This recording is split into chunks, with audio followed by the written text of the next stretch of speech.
Why do the majority of NBA players not wear higher numbers? Of course, there are exceptions to this, but they have free will, but the majority of them still just refuse to do so. I have been thinking about this because I'm a Sixers fan, and the Sixers drafted VJ Edgecombe with the 3rd overall pick, and he wore number 7 when he was in college. But the Sixers, for some godforsaken reason, decided to re-sign Kyle Lowry, who also wore number 7. So 7 wasn't available to VJ, so he landed on 77, and that makes some sense. But if 7 was available, there's no way that he would have chosen a number like 77 because it's so high. I just think it's surprising because NBA players could literally choose any number they want. 0, 00, or 1 through 99.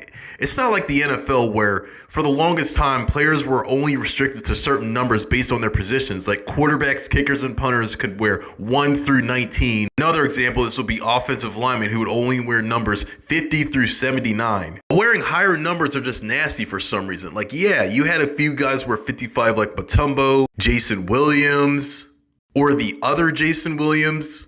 You could look at Dennis Rodman as the one that broke the mold for unconventional number choices, but given his personality, that makes a lot of sense. He wore 91 when he was with the Bulls, and he also wore 73 when he was with the Mavericks. And then you had Ron Artest, who wore a number in the 90s multiple times throughout his career. 91 when he was with the Pacers during the 04-05 season during the Malice in the Palace. He was rocking 93 in Sacramento, and even 96 when he was in Houston.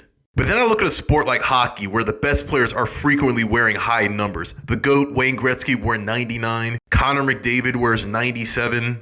Sidney Crosby wears 87. And even in baseball, I hope we're beginning to buck this trend with Aaron Judge wearing 99. So I went on Reddit to see if there was a definitive reason as to why NBA players just don't wear higher numbers for whatever reason. And I think this is the most valid reason. Most amateur numbers maxed out at 55. So oftentimes you grow up playing with a certain number your entire youth through AAU, high school, and even college. But then when you come to the league, you're just going to keep wearing the same number more often than not. Like, why would you start wearing the number 85 when you've been wearing 8 your entire life? So if you made it to the NBA, you've been playing basketball your entire youth, you didn't wear 77, not because it wasn't cool, but because it just wasn't available to you. That kind of sucks because imagine you're a Dallas Mavericks fan growing up and you want to wear the same number as your favorite player and you just can't do it because it just isn't available. Theoretically, I guess lower numbers are just cooler, or as the kids would say, it has more aura.